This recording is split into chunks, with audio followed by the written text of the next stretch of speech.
Welcome to infinite learning. तो आज हम स्टार्ट करने वाले हैं जो मैंने लास्ट चैप्टर 7 स्टार्ट करते हैं इंटीग्रेशन का। तो मैंने उसमें कुछ इंट्रोडक्शंस और कुछ क्वेश्चंस कराए थे। तो मैंने बोला था कि उसके आगे के क्वेश्चन मैं अगले वीडियो में डालूंगा।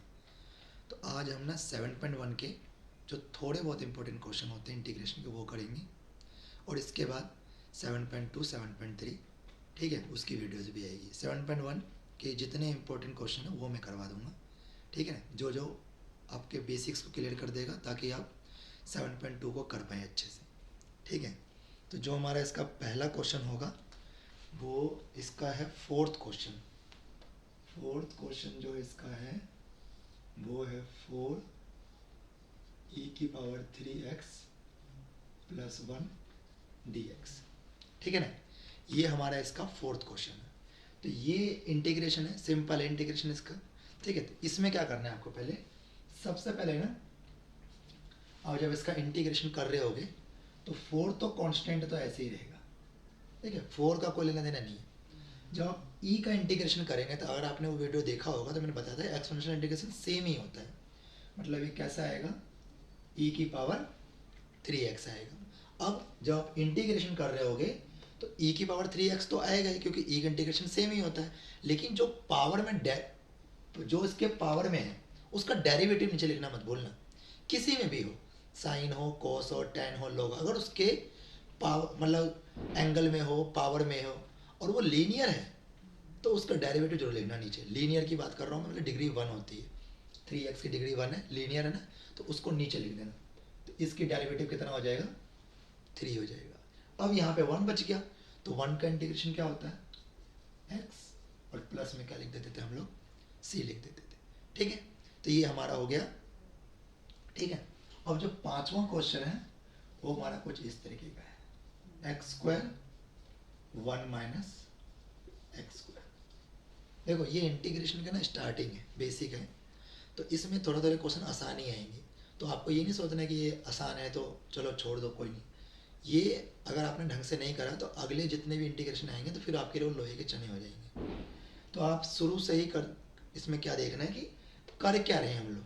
जैसे यहाँ पे छोटी छोटी बातें पकड़नी है कि भाई जो भी पावर में हो, एंगल में हो, अगर वो लीनियर है तो उसका डेरिवेटिव जरूर नीचे आएगा। ये आप सब्स्टिट्यूशन मेथड करोगे तो वहाँ पता लग जाएगा, यहाँ नहीं पता लगेगा। तो आप डायरेक्टली कैसे करोगे, तो हर बार का सब्स्टिट्यूट करोगे, नहीं, जरूरी नहीं है। तो आप इस तरीके से सोच सकते हैं कि पावर अगर लीनियर है ना तो लीनियर वाले का डेरिवेटिव जरूर नीचे लिखना है। अब जैसे ये क्वेश्चन, तो इसमें क्या डायरेक्टली इंटीग्रेशन कर दूँ, नहीं, प्रोडक्ट में इंटीग्रेशन नहीं करेंगे अभी, अब आइलेट सीखेंगे बाद में। इसमें क्या करना है, तो इसमें भी आपको चीज़ याद रखना है, ये जो बाहर वाला है ना इसको अंदर मल्टीप्लाई कर दो, ठीक है। तो अगर आप इसको मल्टीप्लाई करोगे तो क्या आएगा, x² - x² और ये बाहर आ जाएगा हमारा dx। सिंपल मल्टीप्लाई करें x² को 1 से और x को ऊपर वाले 1 से, तो ये तो कट गया। ये क्या बचा हमारा, x² - 1 और dx। अब अगर x² का इंटीग्रेशन करोगे यहाँ पे तो क्या आ जाएगा, x की 3/3 माइनस का x प्लस का c, ठीक है। तो ये हमारा हो गया एक और क्वेश्चन। तो जब भी आपको बाहर की तरफ कोई नंबर है और अंदर मल्टीप्लाई करके कुछ हो सकता है तो मल्टीप्लाई जरूर करना, क्योंकि उससे सोल्व होके इंटीग्रेशन आसानी से आप कर सकते हो, ठीक है। अब जो हमारा अगला क्वेश्चन है,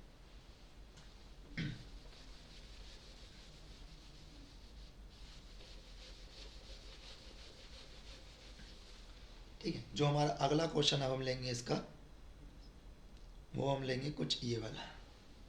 ये है क्वेश्चन नंबर 10। ये है √x - 1/√x का होल स्क्वायर। अब जब इस क्वेश्चन को करोगे ना तो क्या मैं इसको डायरेक्टली कर दूं, इसका इंटीग्रेशन डायरेक्टली हो पाएगा, नहीं हो पाएगा। इसके पावर में क्या है, स्क्वायर है, ठीक है। अगर अंदर लीनियर होता ना तो मैं आसानी से कर देता इसको, डेरिवेटिव मतलब इंटीग्रेशन करके अपॉन में 3 लिख देता, फिर डेरिवेटिव साइड में लिख देता। लेकिन क्योंकि यहाँ पे क्या है, x की पावर 1/2 है, रूट का मतलब यही होता है। तो पहले आप क्या पता क्या करो, इसमें a - b का होल स्क्वायर एक्सपेंड कर लेते हैं, a - b का होल स्क्वायर। तो क्या आएगा, सबसे पहले a² प्लस b का स्क्वायर और -2a और b, ठीक है ना, A square plus B square minus 2ab। अब देखोगे तो रूट एक्स है ना, रूट एक्स कट जाएगा, ठीक है, तो क्या बचेगा हमारा, और स्क्वायर से रूट भी कट जाता है, तो क्या आएगा एक्स प्लस 1/x माइनस का 2 dx, ठीक है। अब इंटीग्रेशन आसान है, एक्स का इंटीग्रेशन क्या हो जाएगा, एक्स स्क्वायर अपॉन में 2, 1/x का क्या होगा, लॉग ऑफ मॉडुलस एक्स।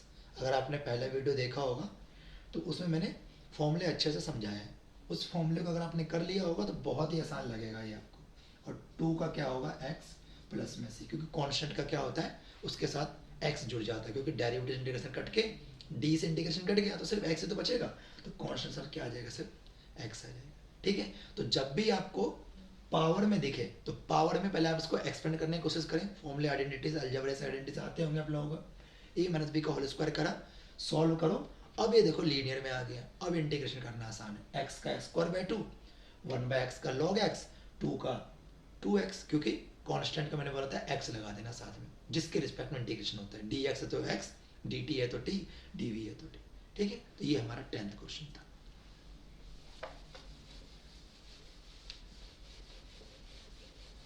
ठीक है, अब इसके बाद जो हमारा अगला क्वेश्चन होगा इस एक्सरसाइज का वो होगा 11वां क्वेश्चन। देखो ये सारे क्वेश्चन आसान वाले हैं, पर अगर आपने इन क्वेश्चनों को ढंग से करा ना तो ही आपके इंटीग्रेशन अच्छे से होंगे, नहीं तो आपको लग रहा होगा कि ये तो आसान तो क्वेश्चन है, चलो छोड़ो निकल जाते हैं क्या फर्क पड़ेगा, पर ऐसा नहीं है। इसको आपने ढंग से नहीं करा तो आगे जब इंटीग्रेशन आएगा ना तो पता लग जाएगा इंटीग्रेशन कितना टफ हो जाता है, ठीक है। तो ढंग से करना, ये जितने भी मैं क्वेश्चन करा रहा हूँ ये बेसिक है, मुझे पता है जिन्होंने कर रखा होगा उनके लिए तो कुछ नहीं है, लेकिन ऐसा नहीं है, इंटीग्रेशन के क्वेश्चन बहुत टफ आते हैं, है ना। तो अगर जिसको आगे मैथ्स पढ़ना हो, नहीं भी पढ़ना हो, तो 12th में तो नंबर लाने ही है ना भाई, तो नंबर लाने हैं तो उसको ढंग से पढ़ना पड़ेगा। तो ये आप क्वेश्चन ढंग से देखो, ठीक है। तो अगला जो 11वां क्वेश्चन है वो हमारा है एक्स की क्यूब प्लस 5x का स्क्वायर माइनस 4 अपॉन में एक्स का स्क्वायर और डी एक्स का स्क्वायर ही है ना जी, एक्स का स्क्वायर ही है। अब इसमें देखो अब इसमें कैसे इंटीग्रेशन करें, तो अभी देखो हमने एक मल्टीप्लाई वाला कर लिया क्वेश्चन जिसमें अंदर मल्टीप्लाई करा था, अब ये डिवाइड वाला है।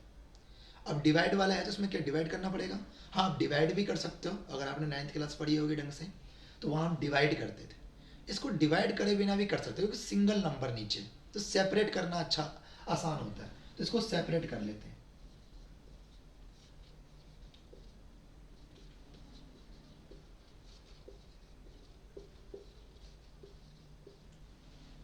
ठीक है, तो एक चीज याद रखना इंटीग्रेशन करते वक्त, इंटीग्रेशन में ना ऊपर न्यूमरेटर का डिग्री कभी भी ज़्यादा नहीं होना चाहिए, इंटीग्रेशन में डिनोमिनेटर की डिग्री करना चाहिए, हम हमेशा ज़्यादा रखना है।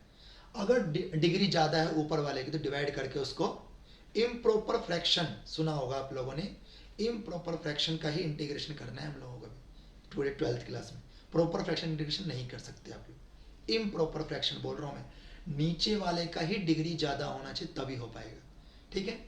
तो यहाँ पे देखोगे तो x cube upon x square है, तो इसको काटो, 2 पावर से 3 पावर कट जाएगा, यहाँ 2 से 2 कट जाएगा, वो तो नहीं कटेगा, ठीक है। तो यहाँ क्या बचा x, यहाँ क्या बचा 5, और इसमें पता क्या करना, अगर तुम्हें पावर नीचे दिख रहा है, ठीक है, नीचे पावर दिख रहा है तो इसको ना ऊपर ले आना, ये पावर नेगेटिव में हो जाएगा, नेगेटिव हो तो पॉजिटिव, पॉजिटिव हो तो नेगेटिव, है ना, और साथ में क्या आ जाएगा dx आ जाएगा। अब आप इसका इंटीग्रेशन कर सकते हो, ठीक है। तो सबसे पहले देखो x का इंटीग्रेशन क्या होगा, एक्स स्क्वायर अपॉन में 2, 5 का क्या होगा 5x, ठीक है। और इस वाले कैसे करोगे, तो अगर आपने इंटीग्रेशन का पहला फॉर्मूला देखा होगा तो कैसे लिखेंगे, -2 + 1 -2 + 1 प्लस में c, पावर में एक प्लस कर देते थे, ठीक है ना। अब सॉल्व कर लो थोड़ा इसको आगे, तो x² / 2 + 5x, 4 की पावर x -1 हो जाएगा, -2 + 1 अपॉन में भी क्या आ जाएगा -1 आ जाएगा प्लस से, ये माइनस से ये वाला माइनस कैंसिल हो गया, तो हमारा आंसर आ गया x² / 2 + 5x, 4 इस पावर को ना नीचे ले आना, अपॉन में आ जाएगा, पावर पॉजिटिव हो जाएगा, ठीक है, कंफ्यूज मत होना। मैंने पहले x का इंटीग्रेशन करा है, पावर एक ऐड होगा तो 2 आ जाएगा, 2/2 है ना, x²/2। कांस्टेंट है तो अभी मैंने बताया था उसके साथ x लग जाएगा क्योंकि x के रिस्पेक्ट में इंटीग्रेशन है। ये वाला इंटीग्रेशन पावर माइनस में है तो +1 यहाँ भी कर रहे हैं सेम, पर इसे करके दिखा दिया मैंने, -2 + 1 -2 + 1 यहाँ भी कर रहे हैं, 1 + 1 2 1 + 1 2, ठीक है ना, पावर एक ऐड हो जाता है तो -2 + 1 -2 + 1, ठीक है ना। -2 + 1 मतलब -1 आ गया, यहाँ -1 आएगा, यहाँ भी माइनस था तो माइनस से माइनस मैंने काट दिया है इसलिए प्लस आ रहा होगा। ये मैं सोचता ना सीधा माइनस से प्लस कैसे हो गया, ये माइनस से माइनस मैंने काटा है तो प्लस हो गया, फिर इस पावर को नीचे ले हमारा इंटीग्रेशन हो गया, ठीक है। तो ये हमारा 11 क्वेश्चन भी हो गया। एक दो और इम्पोर्टेंट क्वेश्चन इसमें है, इसके बाद 7.2 करेंगे।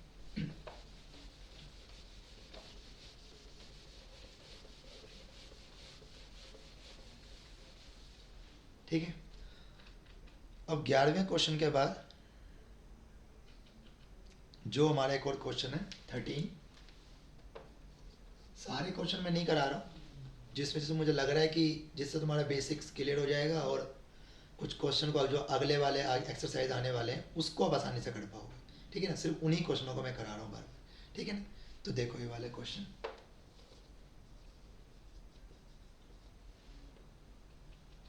+x - 1 अपॉन x - 1 और dx। अब जब इस क्वेश्चन को देखोगे तो क्या फिर से इसको मैं सेपरेट कर दूं, डिवाइड में तो आप बोलोगे सेपरेट कर देते सर, पर सेपरेट नहीं होगा। अगर आप ऊपर वाले का फैक्टर बना पाए तो नीचे वाला कट जाएगा, है ना, क्योंकि नीचे वाले वजह से ही प्रॉब्लम हो रहा है। तो करना क्या है, या तो आप इसको डिवाइड कर लो 9th वाले तरीके से, डिवाइड करोगे तो भी हो जाएगा और बिना डिवाइड से हो जाएगा, पर आपको बिना डिवाइड से बताता हूँ। देखो ये दो दो का ना पेयर बना लो आप, ठीक है। तो x³ x² में x² कॉमन आएगा, अंदर क्या बचेगा x - 1 कॉमन ले रहा हूँ, सिंपली फैक्टराइज कर रहे हैं हम लोग, और यहाँ कुछ भी कॉमन नहीं तो 1 तो होता ही है, तो यहाँ भी x - 1 आ जाएगा, ठीक है। अब x - 1 को डिवाइड कर लो, सॉरी बाहर निकाल लो, अंदर क्या बचेगा x² + 1। अब ये x - 1 से x - 1 हमारा कैंसिल हो गया। अब ये जैसे कैंसिल हुआ तो क्या बचा हमारे पास, x² + 1 dx। इसका इंटीग्रेशन क्या होता है, x की 3/3, 1 का हो गया x प्लस, है ना। तो ये इस तरीके से बड़ी आसानी से कर सकते हो, सिर्फ को कॉमन लेके फैक्टराइज करके हो जाएगा। लेकिन मान लो किसी को कॉमन लेना नहीं आता हो तो वो तो डिवाइड करेगा ना, तो डिवाइड आप इसको कैसे करेंगे, डिवाइड करके देखना, यही लाऊंगा मैं x² + 1, तो जिसको x³ x² प्लस x - 1, है ना, डिवाइड करना सिंपली। अभी देखो 9th में करते थे, यहाँ पावर 3 है, यहाँ पावर 1 है, तो क्या आएगा इधर पावर 2 आएगा, क्योंकि 3 और 1 तो हमें 2 और चाहिए होंगे, तो पहला वाला तो सेम आता है कि नहीं, पहला वाला हमारा बिल्कुल डिट्टो आएगा, ये माइनस का भी, ठीक है। अब x² को 1 से करूंगा तो क्या आएगा, पहला वाला बिल्कुल सेम आता है, x² को x से करा तो x³ आ गया, x² को 1 से करा तो -x² आ गया, तो इसका साइन चेंज करोगे माइनस प्लस, तो ये तो कट गया। अब क्या उतारो नीचे से, ऊपर से x - 1, अब यहाँ भी x है यहाँ भी x है, तो यहाँ क्या आएगा, x के टेबल में x 1 पे आता है, तो 1 को x से करोगे तो पहला वाला तो सेम, 1 को -1 से करो -1, माइनस प्लस साइन चेंज करा, तो देखो हमारा x² + 1 आ गया, वही हम यहाँ लिख के इंटीग्रेशन कर सकते हैं। तो या तो आप इसको डिवाइड कर लो, देखो ये तो फैक्टराइज हो गया गलती से इसलिए आपने, नहीं तो आपको आगे चल के इसी मेथड से करना पड़ेगा, तो आपको ये डिवाइड जरूर आने चाहिए, ठीक है। तो अगर आपको डिवाइड सीखना है तो आप मैंने वीडियोस 9th क्लास की डाल रखी है डिवाइड क्या, वहाँ जाकर सीख सकते हो, ठीक है। 9th क्लास के प्ले लिस्ट में ये वीडियो मिल जाएगी आपको, ठीक है। तो अगर डिवाइड नहीं आता होगा तो क्वेश्चन मुश्किल हो जाएगा, क्योंकि यहाँ फैक्टराइज हो गया, हर जगह नहीं होगा, आगे बहुत सारे प्रॉपर इंटीग्रेशन आएंगे, उसको इम्प्रॉपर में चेंज करना पड़ेगा और वहाँ पे गड़बड़ होगी, QRD का फॉर्म में लिखना पड़ेगा। तो यहाँ तो रिमाइंडर भी 0 आ गया, कभी कभी रिमाइंडर भी नहीं आएगा तो QRD का फॉर्म में लिखना पड़ेगा, तब इंटीग्रेशन होगा, ठीक है। तो x² + 1 आ गया, उसका इंटीग्रेशन ये होगा, ठीक है। चल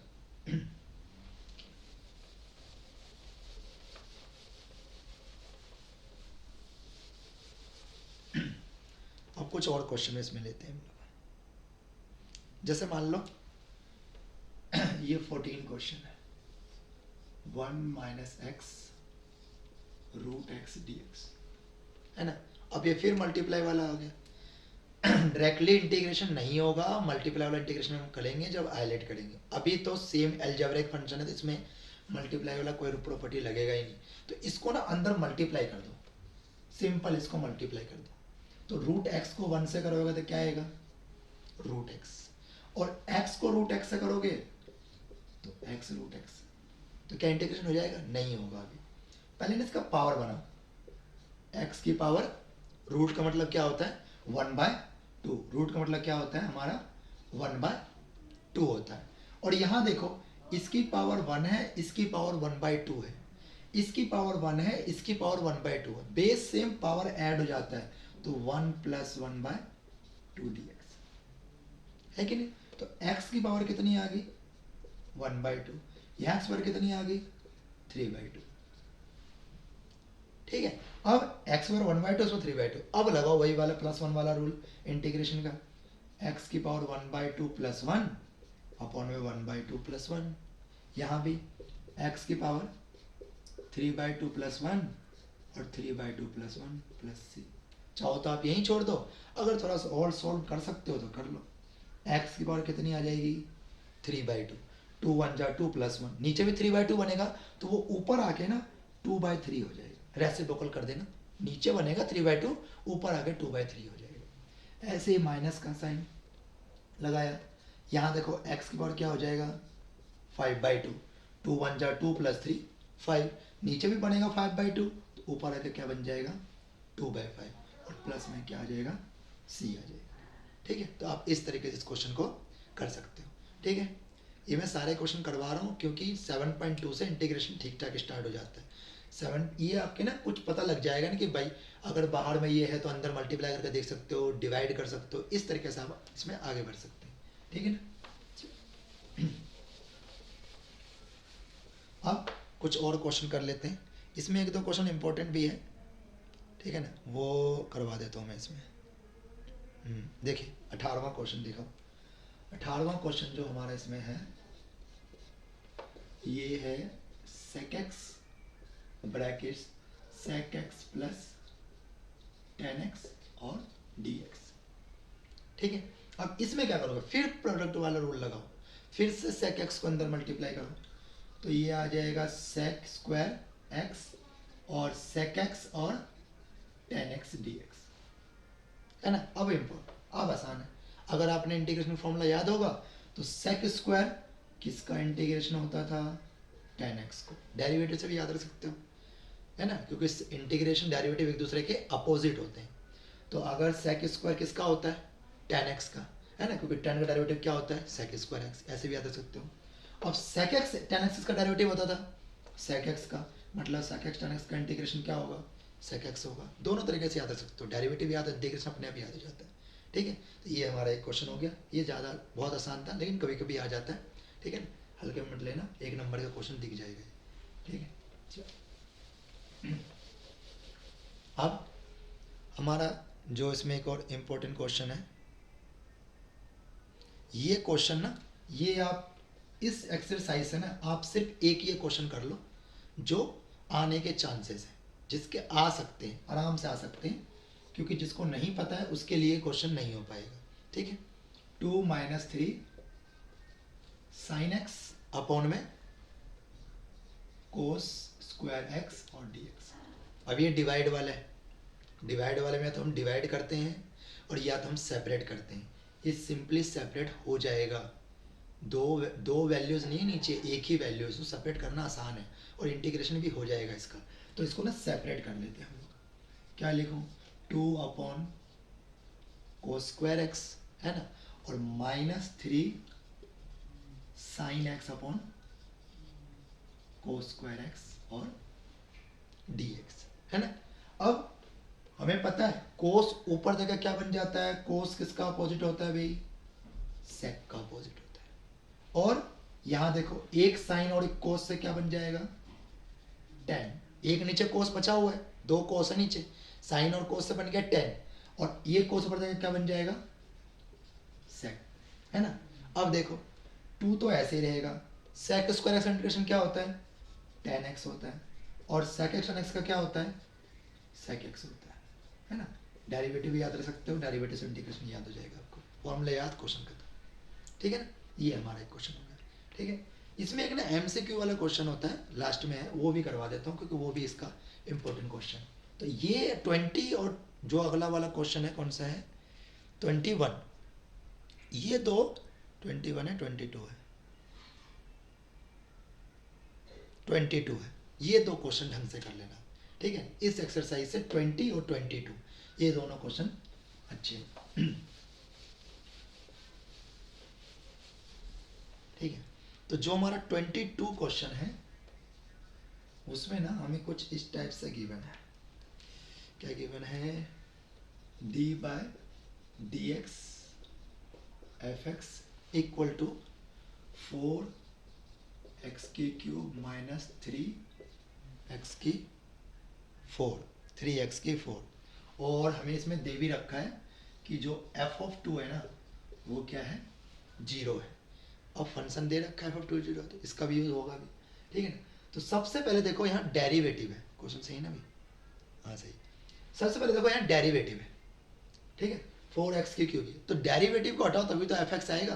तो डेरिवेटिव कैसे हटाते हैं, taking integration both side, taking integration both side, ठीक है। तो हमने क्या करा, दोनों तरफ क्या ले लिया, इंटीग्रेशन ले लिया। अब इंटीग्रेशन से डेरिवेटिव कैंसिल हो जाता है, तो ये क्या मिल जाएगा हमें, fx मिल जाएगा, इंटीग्रेशन डेरिवेटिव कैंसिल हो जाता है। इसका इंटीग्रेशन क्या होगा, ठीक है। तो इसका इंटीग्रेशन पहले मत करना, पहले क्या करना है, इसको इस वाले पावर को ना ऊपर लेके जाओ तभी इंटीग्रेशन कर पाओगे। पहला वाला पार्ट तो हो जाएगा, दूसरा वाला पार्ट को सही कर लेते तो एक साथ इंटीग्रेशन कर लेंगे आसानी से, है ना। अब ये क्या आ जाएगा, 4x की पावर 4/4, एक पावर बढ़ जाता है, इसमें भी ऐसे ही होगा, एक पावर बढ़ेगा, बढ़ने का मतलब है वो कम हो जाएगा क्योंकि माइनस में है ना, तो माइनस में कम हो जाता है, ठीक है। तो ये क्या हो जाएगा, 4 से 4 गया, x की पावर 4, ये आ गया -3x/-3 अपॉन -3 प्लस सी। अब ये माइनस से माइनस खत्म हो गया, ठीक है ना, माइनस से माइनस कट गया, तो क्या आएगा, x की 4, अब ना इसको नीचे ले आओ पावर में, ठीक है। तो ये हमारा क्या आ गया, fx आ गया, है ना। अब हमें f2 की वैल्यू क्या दे रखा था, f2 की वैल्यू क्या दे रखा था, f2 की वैल्यू क्या दे रखा था, 0, तो पुट कर दो f2 मतलब 2 की पावर 4, ठीक है ना, 3 2 की क्यूब प्लस सी, है ना। क्वेश्चन सही उतारा ना भैया, ठीक है। इक्वल टू में क्या लिख दोगे, 0। अब 0 क्यों लिखा है, f(2) कितना दे रखा है, 0 दे रखा है, तो f2 वैल्यू पुट कर दो, 0 लिखोगे ना, तो ये कितना आ गया, 2 की पावर 4 कितना होता है भाई, 16, 3 और 2 की क्यूब कितना होता है, 8 प्लस सी इक्वल टू 0, है ना। तो अब देखोगे तो 16 8 128, क्वेश्चन में कुछ गड़बड़ी होगी क्या, 16 8, अच्छा इस वाले 3 को लिखना तो भूल ही गए हम लोग, ये वाले 3 से ये वाला 3 भी तो कट जाएगा, ये आएगा 1, यहाँ भी आएगा 1, यहाँ भी आएगा 1, तो यहाँ से देखोगे तो यहाँ से जो c की वैल्यू निकलेगी वो c की वैल्यू क्या निकलेगा, c प्लस 129/8 इक्वल टू 0। अब ये कैसे आया, अरे मल्टीप्लाई करो ना, 16 8 जा 128, 128 प्लस 1 129, क्रॉस मल्टीप्लाई, 16 8 जा 128, 128 प्लस 1 129 अपॉन में क्या आ जाएगा 8, तो c की वैल्यू देखो क्या आ गया, -129/8, ठीक है। बस अब c की वैल्यू यहाँ पुट कर दो, कहाँ पुट करोगे, इस वाले में पुट कर दो, तो fx क्या आ गया हमारा, fx आ गया हमारा x की 4 1/x की क्यूब -129/8, फाइनल आंसर हमारा। तो ऐसे वाले क्वेश्चन में पता क्या होता है, c की वैल्यू ही हमें निकल जाती है क्योंकि हमें कंडीशन गिवन है ना, तो c की वैल्यू। ये एक लास्ट क्वेश्चन था इस एक्सरसाइज का, ठीक है। इस वीडियो को आप अगर ढंग से देखोगे ना तो अगले जो वीडियोस आने वाले हैं 7.2 7.3, ठीक है, 7.4, वो आपको बहुत अच्छे से समझ आएगा। इस वीडियोस को आप ढंग से देखना, ठीक है। इसमें जितने भी क्वेश्चन कराए हुए हैं वो आपके बेसिक्स क्लियर करेंगे, आपको बिल्कुल बहुत अच्छे तरीके से इस वीडियोस को देखना है, ठीक है ना। तो इसको ढंग से देखोगे तो तुम्हें अगले वीडियोस अच्छे से समझ आएंगे, क्योंकि इंटीग्रेशन शुरू शुरू में तो लगता है आसान है, फिर आगे चल के लगता है टफ हो गया, फिर हम छोड़ देते हैं, चलो कोई नहीं 7-8 नंबर तो क्या फ़र्क पड़ेगा। पर अगर मार्क्स अच्छे चाहिए तो इंटीग्रेशन तो आने चाहिए, क्योंकि 7, 8, 9 तीनों इंटीग्रेशन के बेस्ड पे ही है। ठीक है, इंटीग्रेशन डेरिवेटिव भी सही हो जाता है, तो इंटीग्रेशन को ढंग से करना जरूरी है। ठीक है, तो जो जो क्वेश्चन मैंने करा है ये कर लेना। बाकी अगर कोई और क्वेश्चन करवाने हैं तो वो आप मुझे बता दो, मैं उसको भी करवा दूंगा। अगर इस एक्सरसाइज के कोई और भी क्वेश्चन करवाने होंगे तो मुझे बता देना, मैं वो भी करवा दूँगा। ठीक है, अगर ये वीडियो पसंद आए तो इसको लाइक कर देना, और दोस्तों में सब्सक्राइब भी कर दो, और शेयर भी कर देना अपने दोस्तों को भी, है ना। जितने लोग पास पहुँचेगा उतना अच्छा होगा, उनका ही भला हो जाएगा। ठीक है ना, थैंक यू।